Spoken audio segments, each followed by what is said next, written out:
প্রথমেই আমার বিনম্র শ্রদ্ধা জানাচ্ছি এই ১৫ই অগস্টে যারা নিহত হয়েছেন তাঁদের সকলের প্রতি এবং বিশেষ শ্রদ্ধা জাতির জনক বঙ্গবন্ধু শেখ মুজিবুর রহমানের প্রতি। প্রশ্ন হচ্ছে যে এখন এই যে বঙ্গবন্ধুর ২ সন্তান জীবিত রয়েছেন, তাঁদের বিরুদ্ধে যেসব অপপ্রচার চলছে এবং তাঁদেরকেও একটা বিপদের মধ্যে ফেলার যে প্রচেষ্টা চলছে, সেটা কিন্তু নতুন কিছু নয়। এটি ১৫ই অগস্টেরই ধারাবাহিকতা। মাঝখানে তারা নীরব ছিল, কিন্তু সেই একই উদ্দেশ্যে, এবং সেই উদ্দেশ্যটা কি? সেটি হচ্ছে বাংলাদেশকে একটি নব্য পাকিস্তানে রূপান্তরিত করা। যেসব লোক বাংলাদেশের জাতির জনককে হত্যা করে, অর্থাৎ জাতির যিনি জন্ম দিয়েছেন, জাতির যিনি স্রষ্টা এক অর্থে, এবং এই জাতিকে জাতি রাষ্ট্রে পরিণত করার জন্যে যিনি দীর্ঘ সংগ্রাম করেছেন, তাকে স্বাধীনতার মাত্র ৩.৫ বছরের মধ্যে হত্যা করা, এটি আসলে একটি সুদূর পরিকল্পনা। আমি যেটা বলছিলাম যে বাংলাদেশকে নব্য পাকিস্তানে পরিণত করার এই ছিল এক পরিকল্পনা। আমরা রাতারাতি দেখলাম খন্দকার মোশতাক আহমেদের মাধ্যমে জয় বাংলা বাংলাদেশ জিন্দাবাদে পরিণত হলো। পরবর্তীতে জেনারেল জিয়াও সেই ধারাবাহিকতা রক্ষা করেছেন। তো এখন এই যে চলছে, বঙ্গবন্ধুর বংশধরদের এই দুজন কন্যাও যদি সেদিন ৩২ নম্বরে থাকতেন, তাহলে তাদেরকে হত্যা করা হতো। যেখানে বঙ্গবন্ধুর একেবারে ছোট্ট একটা শিশু রাসেলকে হত্যা করা হলো। অর্থাৎ এরা বঙ্গবন্ধুর বংশধরকে রাখতে চায় না। চায় না কেন? বঙ্গবন্ধুর বংশধরের সবাই কি অপরাধ করেছিল? ধরুন বঙ্গবন্ধুর ভুলভ্রান্তি ছিল, মানে তর্কের খাতিরে যদি মেনেও নিই, বঙ্গবন্ধুর পরিবারে সবাই কি বাকশাল করেছিল? বঙ্গবন্ধুর পরিবারের সবাই কি সব ধরনের সমস্যার জন্য দায়ী ছিল? কিন্তু এই যে পরিবার শুদ্ধ সবাইকে যে হত্যা করা, সেটা হলো সেই বংশকে নির্মূল করা, যে বংশ বাংলাদেশকে স্বাধীনতা দিয়েছে, যে বংশ পাকিস্তানের শাসনের বিরুদ্ধে রুখে দাঁড়িয়েছে। কাজেই এটা আপনি ঠিকই বলেছেন যে এই কারণে আমার মনে হচ্ছে যে এই কারণে শেখ হাসিনা কিংবা শেখ রেহানা, তার ২ কন্যা, তারাও নিরাপদ নন। কাদের হাতে? তাদেরই হাতে যারা বঙ্গবন্ধুকে হত্যা করেছিল, অথবা তাদের উত্তর পুরুষের হাতে। আমি একটু খুবই গভীর একটা বিষয়ে আপনার কাছ থেকে একটু শুনতে চাইবো। অনেকেই এখন বলছেন এই আওয়ামী লীগ বিরোধী যারা, এমনকি আওয়ামী লীগ যারা করেন, আমি দর্শক শ্রোতাদের একটু মনোযোগ দিয়ে শোনার অনুরোধ জানাবো, যারা আওয়ামী লীগ করেন, আওয়ামী লীগের বিভিন্ন পর্যায়ে আছেন, তাদেরকে অনেক সময় বলতে শুনি যে ২০২৪-এর ৫ই আগস্টে যে ঘটনা ঘটেছে, আওয়ামী লীগ সরকারকে যেভাবে ক্ষমতাচ্যুত করা হয়েছে, শেখ হাসিনাকে যেভাবে প্রতিবেশী দেশে রেখে আসা হয়েছে, এর জন্য অনেকেই বলে থাকেন যে আওয়ামী লীগের দুঃশাসন, আওয়ামী লীগের দুর্নীতি, আওয়ামী লীগের টাকা পাচার, এইগুলোর কারণেই নাকি এটি হয়েছে। যদি তাই হয়, তবে কেন এখন তারা এই ইস্যুগুলোর চেয়েও একদম কথায় কথায় তারা ফিরে যেতে চায়, ৭২-এর সংবিধান ফেলে দিতে চায়? তারা বলতে চায় শেখ মুজিব মানে বঙ্গবন্ধু, ওই বঙ্গবন্ধু পাকিস্তানকে ভেঙে অপরাধ করেছে।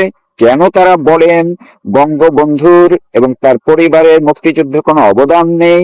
কেন তারা বলেন সংবিধানটি মুজিববাদী সংবিধান, এটি রাখা যাবে না, এই সিস্টেমটি রাখা যাবে না? প্রকাশ্যেই তো এগুলো বলছেন। তার মানে তারা যদি শুধুমাত্র এই ২৪-এর সরকারের, বিভিন্ন সরকারে থাকা অবস্থায় বিভিন্ন ভুল ভ্রান্তিকেই যদি তারা মুখ্য করতেন, তাহলে তো ওই গোড়ার প্রশ্নগুলা, মুক্তিযুদ্ধ, বঙ্গবন্ধুকে নিয়ে তারা টানতেন না। আপনার কি মনে হয় যে আসলে এই আওয়ামী লীগ সরকারের দুর্নীতি বা টাকা পাচার বা বা যতটুকু ভুল ত্রুটি এগুলা শুধুমাত্র বলার জন্য বলা, তাদের মূল জায়গাটা আসলে ওই ৭১ বঙ্গবন্ধুকে বঙ্গবন্ধু এটাই কিনা? দেখুন, আপনি আমার প্রশ্নের উত্তর অনেকটাই দিয়ে দিয়েছেন। প্রধান বিষয়টা হচ্ছে এই যে ২৪-এর আন্দোলনকে যদি আপনি দেখেন, খুব গভীরভাবে বিশ্লেষণ করেন, তাহলে এর কতগুলো পর্ব ছিল। একটি পর্ব ছিল কোটা আন্দোলন, কোটা বিরোধী আন্দোলন। যে মুক্তিযোদ্ধাদের সন্তানদের জন্যে কোনো কোটা থাকবে না। এই আন্দোলনও একটা মিথ্যে আন্দোলন ছিল। কারণ ২০১৮ সালে এই কোটা পদ্ধতি বিলুপ্ত করেন স্বয়ং শেখ হাসিনা।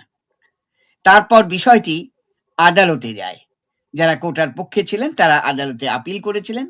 শীর্ষ আদালতের রায় তখনও হয়নি। তো কাজেই এখানে হাসিনা সরকারকে কিংবা আওয়ামী লীগ সরকারকে দোষারোপ করার কোনো অর্থ হয় না। এরপরে আমরা দেখলাম যে কোটার ব্যাপারটা তারা সরে আসলো, কারণ সেটি কোনো বিষয় নেই। এখন তো শোনা যাচ্ছে যে জুলাই আন্দোলনে যারা যুক্ত ছিল তারা তারা আলাদা কোটা চাইছে। তাহলে কোটা বিষয়টা একটা পরিহাস হয়ে দাঁড়ালো, এবং এটাকে আমি বলবো যে এক ধরনের এক্সকিউজ ছিল, এক ধরনের বিষয় ছিল যাকে সামনে আনার জন্য তারা নিয়ে আসে। এরপর আপনি যেটা বললেন, শেখ হাসিনা সরকারের তাদের ভাষায় দুর্নীতি, অপশাসন, স্বৈরশাসন। তারা কি এখনো পর্যন্ত দুর্নীতির কোনো দৃষ্টান্ত দিতে পেরেছে? শুধু বলে এত অর্থ পাচার হয়ে গেছে, এত ভুল হয়েছে, কিন্তু সেগুলোর কি তারা কোনো দৃষ্টান্ত দিতে পারছে? পারছে না তো। তো কাজেই শেখ হাসিনা সরকার যে উন্নয়ন সাধন করেছিলেন, যে ব্যাপক উন্নয়ন সাধন করেছিলেন, কিছু কিছু দুর্নীতি হতে পারে সামান্য, সেটা সব দেশেই হয়, এখানেও দুর্নীতি হয়, যে এই যুক্তরাষ্ট্রেও। তো কাজেই শেখ হাসিনা সরকার যে উন্নয়ন করেছিলেন এবং সেই উন্নয়ন তাকে এমন এক পর্যায়ে নিয়ে গিয়েছিল, তাতে বাংলাদেশ বিরোধী যারা তারা কিন্তু শঙ্কিত বোধ করে।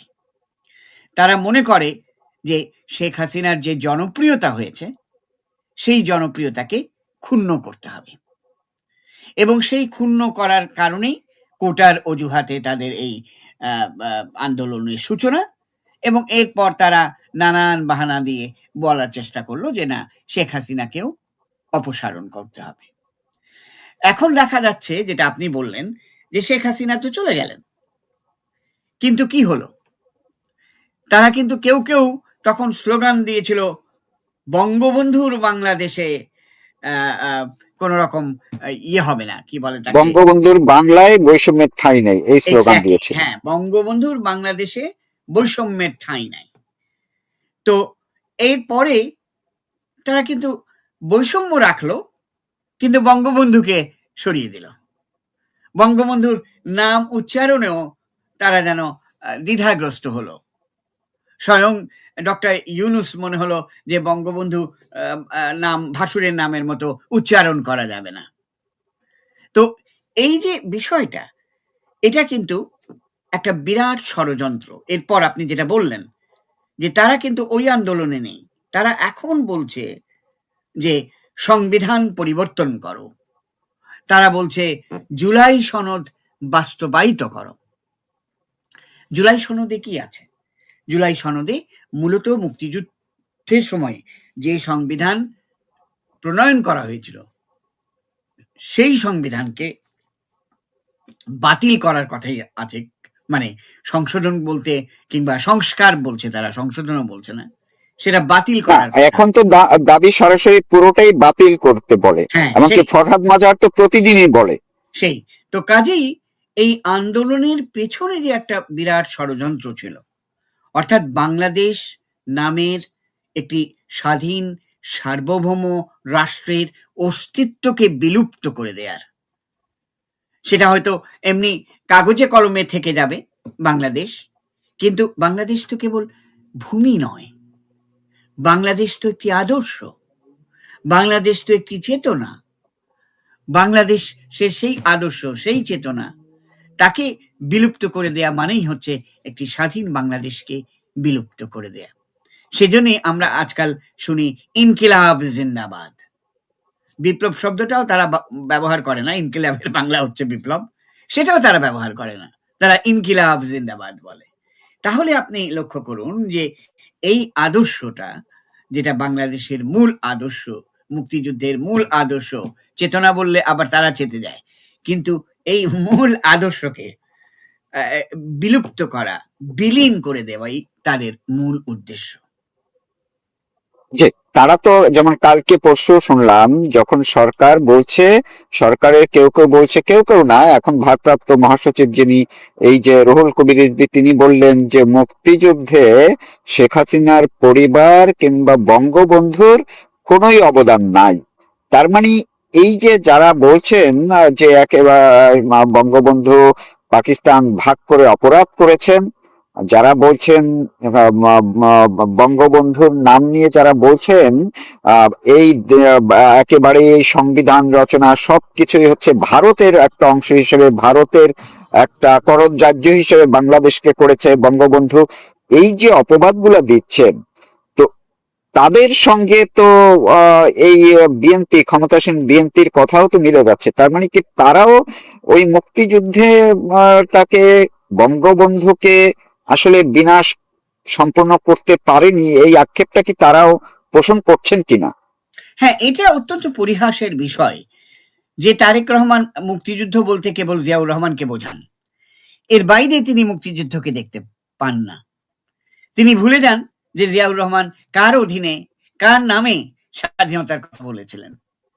তো কাজেই এই যে এখন যে বিষয়টি চলছে আপনি বললেন, সেটা কিন্তু মূলত পক্ষে আওয়ামী লীগকে কোণঠাসা করার জন্য, শেখ হাসিনা কে যাতে দেশে ফিরে আসেন, এই আশঙ্কাটা তাদের মনে এখন বিরাজ করছে ভীষণ ভাবে। শঙ্কিত বিএনপি, শঙ্কিত জামাত, আর এনসিপি তো অবশ্যই শঙ্কিত। এই শঙ্কার ওই প্রধান কারণ একটাই, যে বাংলাদেশ তার মূল আদর্শকে আবার স্থাপন করবে, বঙ্গবন্ধু আবার জাতির জনক হবেন, ৩২ নম্বরের বাড়ি আবার নির্মিত হবে। তো এই যে সমস্ত বিষয়টা, এবং পাশাপাশি আমরা লক্ষ্য করলাম, এটাও আপনি দেখেছেন, যে এদিকে হয়তো জুলাইয়ের ওই সব ছেলেপেলেরা চিল্লাচিল্লি করছে যে আমাদের কথা মানতে হবে, আমাদের দাবি মানতে হবে, আমাদের সংবিধান পরিবর্তন করতে হবে ইত্যাদি। আবার ওইদিকে দেখা যাচ্ছে যে তারেক রহমান নিজেই তথাকথিত জুলাই জাদুঘরে গেলেন। জুলাই জাদুঘরে আহামরি এমন কিছু নেই, কিছু কিছু স্ট্যাচু আমরা দেখেছি, এইটুকুন। এবং জুলাই জাদুঘর, ওটা তো হাসিনার বাসা ছিল না, ওটা তো সরকারের বাসা ছিল। গণভবন একজন প্রধানমন্ত্রীর বাস করার ভবন ছিল। সেই প্রধানমন্ত্রী হাসিনাই হন কিংবা যে কেউ হন, তিনি সেই গণভবনে যাওয়ার, বাস করার অধিকার রাখতেন। তো এটা হাসিনার ব্যক্তিগত বাড়ি তো ছিল না। তো সেটাকে অন্যভাবে গুড়িয়ে দেওয়া হয়নি, রাখা হলো জুলাই জাদুঘর বলে। তো এই যে ৭১-এর চেতনার সঙ্গে, ৭১-এর অনুভূতির সঙ্গে যে একটা প্রতিদ্বন্দ্বিতা করে জুলাইকে ৭১-এর ওপরে স্থান দেয়ার যে প্রবণতা, সেই প্রবণতার পেছনে ষড়যন্ত্র কাজ করছে। এবং আমরা যে কথাটা বারবার বলেছি, যে গোটা আন্দোলনের পেছনে জামাত ইসলামী এবং তাদের তরুণ সংগঠন ছাত্র শিবির, ইসলামী ছাত্র শিবির, তারাই ছিল। এটা দুর্ভাগ্যবশত শেখ হাসিনা নিজেও বুঝতে পারেননি, আমরা অনেকেই বুঝতে পারিনি। এবং সাধারণ মানুষ একটা আন্দোলন হলে মাঠে নামে, আচ্ছা ঠিক আছে আমরা চাই, ওটা চাই, সেটা চাই বলার জন্য সেইভাবে মানুষ নেমেছিল। কিন্তু এখন দেখুন, এখন মানুষ কতটা পিছিয়ে এসছে, কতটা অনুভব করছে। দ্রব্যমূল্যের দামই বলুন, কেবল আমি অনুভূতি, চেতনা এগুলো যদি বাদই দেন, বাস্তবিক অর্থে অর্থনৈতিক দিকটা যদি বিবেচনা করেন, ঋণগ্রস্ত অবস্থাটা যদি বিবেচনা করেন, তাহলে আমরা কোথায় পৌঁছেছি। কাজেই বাংলাদেশকে একেবারেই নির্মূল করে কিংবা দুর্বল করে দেয়ার এটা ষড়যন্ত্র ছিল। দেখানোর চেষ্টা ছিল, দেখো পাকিস্তান কত ভালো আছে, আমরা এখন কোথায়। কিন্তু ঘটনাটা তো উল্টো। আমরা শেখ হাসিনার সময় দেখেছি যে পাকিস্তানি তরুণরা বলছে যে আমাদের সুইজারল্যান্ড করিয়ে লাভ নাই, আমাদের প্রথমে বাংলাদেশ করিয়ে দাও। অর্থাৎ বাংলাদেশ উন্নতির যে শিখরে পৌঁছেছিল, তো ওইখান থেকে সরিয়ে দেওয়াটাই হচ্ছে প্রধান উদ্দেশ্য।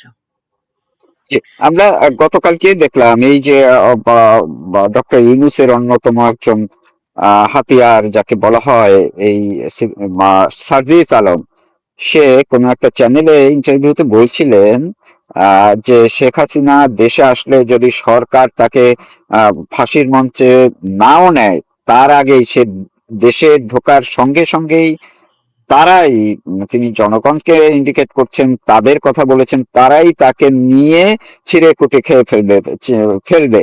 তো এই যে হুমকি দেওয়া একটা রাষ্ট্রে, এখন তো আর ডক্টর ইউনূস ক্ষমতায় নাই, তো বিএনপি সরকারের এই জিনিসটাকে কিভাবে নেওয়া উচিত যে বঙ্গবন্ধুকে যেভাবে হত্যা করা হলো, এখন আবার শেখ হাসিনাকে ফাঁসির রায় দিয়েই শুধু ক্ষান্ত হয় নাই, এখন হুমকি দেওয়া হচ্ছে দেশে আসার সঙ্গে সঙ্গে তাকে এইভাবে ওই যে তাদের সেই মব করে তাকে হত্যা করবে, প্রকাশ্যে এই হুমকি দিচ্ছে। তাহলে বিএনপি তারেক রহমান সরকারের এইটা কি দেখা উচিত কিনা, কেন দেখছেন? আমার মনে হয় তারেক রহমান সরকার এদিকটা দেখতে বাধ্য। কারণ সার্জিস আলম বলুন, নাহিদ বলুন, এদের যে হুমকিটা, এই হুমকিগুলো একেবারে অবৈধ, বেআইনি, কাউকেই ওইভাবে হত্যা করা যায় না। যদিও বাংলাদেশের দৃষ্টান্ত আছে বঙ্গবন্ধুকে হত্যা করার, সেটা আমরা জানি। কিন্তু এটাও আমরা শুনেছি, আপনি জানেন যে এ ব্যাপারে একটা বোঝাপড়া হচ্ছে তারেক রহমানের সঙ্গে। তারেক রহমান সরকার একদিনও টিকে থাকতে পারবে না যদি না এই বোঝাপড়াটা সম্পন্ন করতে পারে এবং তাতে সহমত প্রকাশ করতে পারে। আমরা জানি ভারতের বেশ উচ্চপদস্থ কর্মকর্তারা বাংলাদেশে এসেছিলেন, এমনকি রয়ের প্রধানও বাংলাদেশে এসেছিলেন, এবং যেটি আলোচনা হচ্ছে যে প্রধান উদ্দেশ্য ছিল যে শেখ হাসিনার নিরাপত্তা বিধান করা যখন তিনি দেশে ফিরে আসবেন। বলা হচ্ছে এও যে তিনি কিন্তু প্রধানমন্ত্রীর পদ ত্যাগ করেননি, তাকে সরিয়ে দেওয়া হয়েছে। কাজেই বৈধভাবে কিন্তু প্রধানমন্ত্রী শেখ হাসিনাই থেকে যাচ্ছেন। সেটা না হয় নাই বা হলো, কিন্তু শেখ হাসিনা আসার পর তাকে একটা নিরাপত্তা দিতে হবে।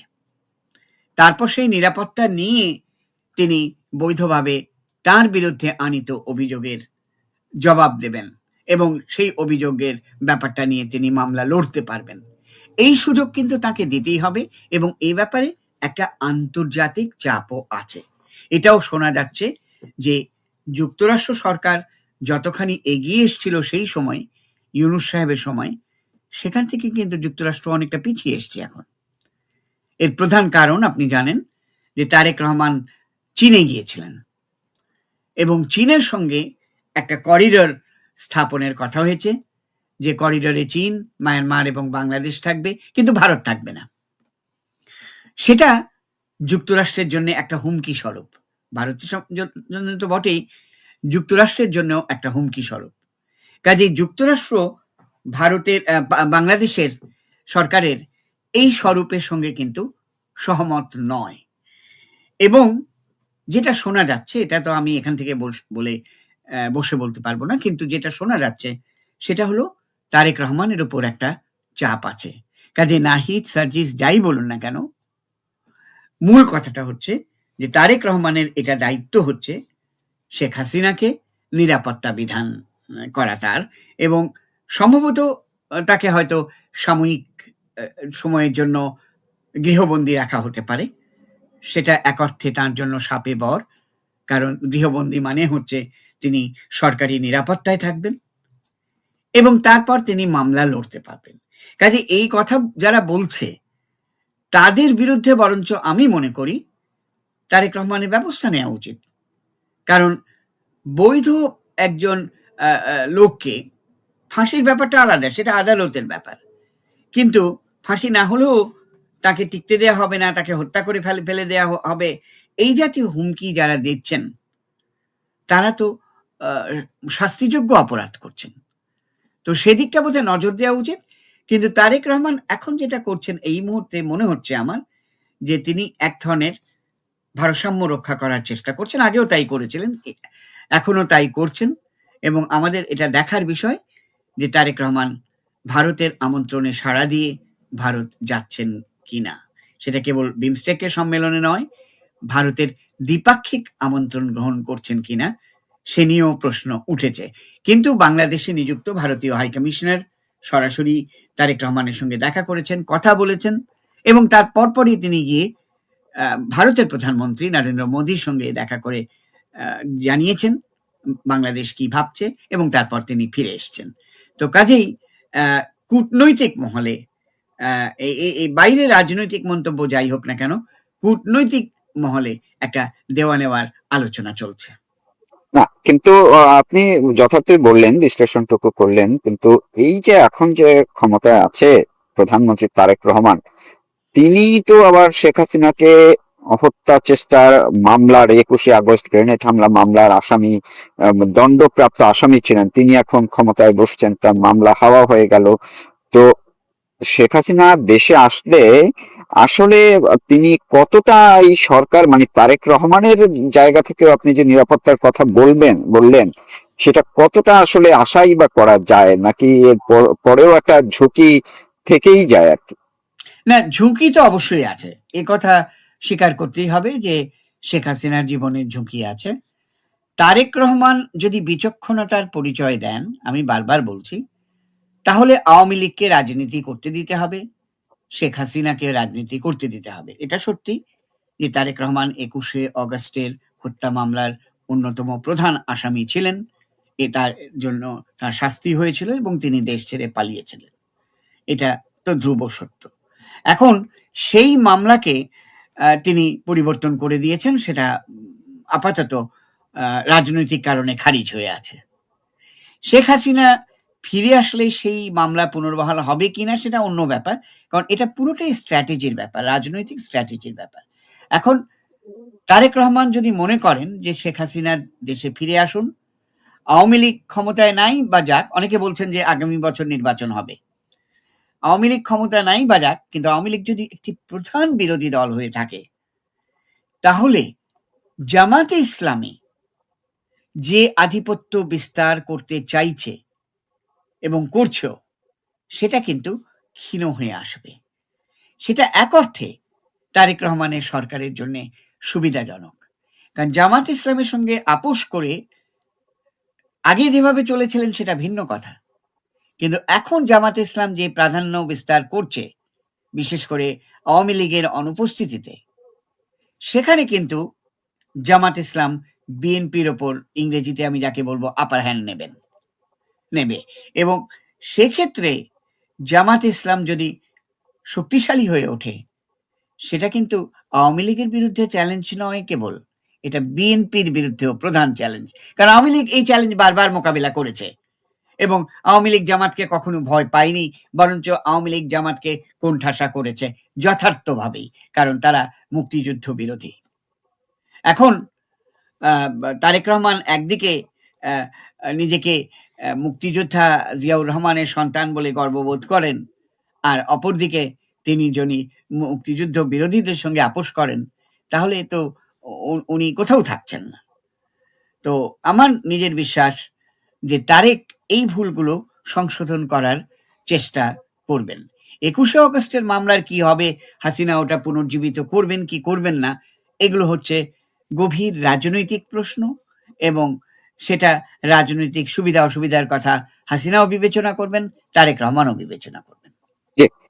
অনেক ধন্যবাদ। আমি শেষ করার আগে 1 মিনিটে যদি আপনার একটু একদম সরল একটা কি বলা যায়, এক ধরনের মতামত বা অভিমত আপনি দেন, সেটা হচ্ছে, যদি তারেক রহমান একজন প্রধানমন্ত্রী আছেন এখন, তিনি যদি এই 15ই আগস্ট উপলক্ষে কিংবা ক্ষমতায় বসার পরে তিনি যদি বঙ্গবন্ধুর প্রতি শ্রদ্ধা জানাতেন, তিনি যদি বঙ্গবন্ধুর সমাধিতে যেতেন, কিংবা তিনি অন্ততপক্ষে 15ই এই যে 32 নম্বর যেভাবে ধ্বংস করা হয়েছে সেখানেও যদি একটা দিন যেতেন, এবং বঙ্গবন্ধুর ছবি আইন অনুযায়ী তার কার্যালয়ে এবং বঙ্গভবনের সহ যেসব সরকারি সব অফিস আদালতে থাকার সেইটা যদি আবার চালু করতেন, তাতে কি তার ক্ষতি হতো, নাকি এর মধ্যেও তার একটা রাজনৈতিক কৌশলের বা প্রজ্ঞার পরিচয় পেতেন, একটা অন্ততপক্ষে একটা ইতিবাচক সাড়া পেতেন? আপনার কি অভিমত? আপনি একদম ঠিক বলেছেন।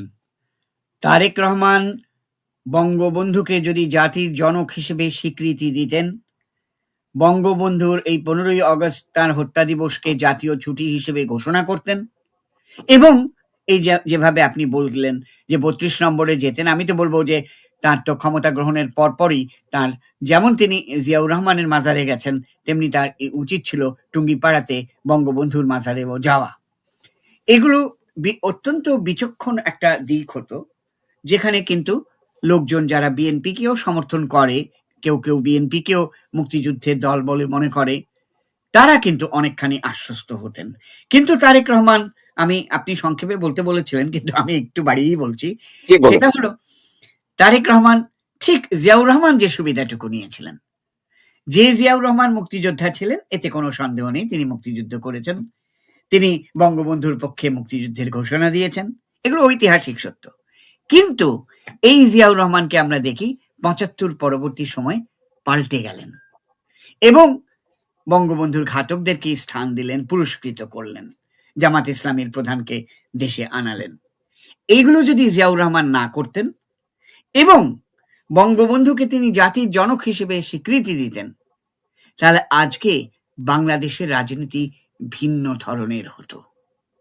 কারণ হ্যাঁ, ঠিক আছে, আওয়ামী লীগের সঙ্গে বিএনপির আদর্শগত কিংবা যজ্ঞের ব্যাপারে তাদের মতপার্থক্য থাকবেই, যেমন বিভিন্ন দেশে বিভিন্ন রাজনৈতিক দলের থাকে। এখানে তো কেউ জর্জ ওয়াশিংটন এন্ড আব্রাহাম লিঙ্কনকে নিয়ে বিতর্ক করেন না। ভারতে দেখুন, যারা মহাত্মা গান্ধীকে হত্যা করেছিল, সেই আরএসএস এর সমর্থক দল বিজেপি এখন ক্ষমতায় আছে। বিজেপি কি মহাত্মা গান্ধীকে বাদ দিয়েছে জাতির জনকের অভিধা থেকে? দেয়নি তো। আপনি দেখুন, পাকিস্তানে জিন্নার সেই মুসলিম লীগের যারা বিরোধী দল, পিপলস পার্টিও ক্ষমতায় এসেছিল। পিপলস পার্টি কি জিন্নাকে বাদ দিয়েছে? দেয়নি তো। তাহলে প্রশ্নটা ওঠে কেন যে বিএনপি ক্ষমতায় আসলেই বঙ্গবন্ধুকে বাদ দিতে হবে? কারণ বিএনপির আসলে নিজেকে যতখানি স্বাধীনতার পক্ষের দল বলে বলুক না কেন, তারা কিন্তু স্বাধীনতার বিপক্ষের একটি গোষ্ঠীর দ্বারা সমর্থিত। সেটাই হচ্ছে মূল কথা। তারেক রহমান অত্যন্ত বিচক্ষণতার পরিচয় দিতেন, অত্যন্ত বুদ্ধিমত্তার পরিচয় দিতেন, অত্যন্ত রাজনৈতিক কৌশল নেয়ার পরিচয় দিতেন, যদি তিনি বঙ্গবন্ধুকে পূর্ণাঙ্গভাবে স্বীকৃতি দিতেন। সেখানে আওয়ামী লীগের বলার কিছু ছিল না, বরঞ্চ আওয়ামী লীগ বঙ্গবন্ধুর ইস্যুতে একটু পিছিয়ে যেত। কিন্তু তারেক রহমান সেই বিচক্ষণতার পরিচয় দেননি যে তিনি জানেন না তা নয়, কিন্তু ওই যে আমি বললাম যে তিনি ভেতরে ভেতরে পরিচালিত হন স্বাধীনতা বিরোধীদের দ্বারা, দুর্ভাগ্যবশত যেটা জিয়া হয়েছিলেন।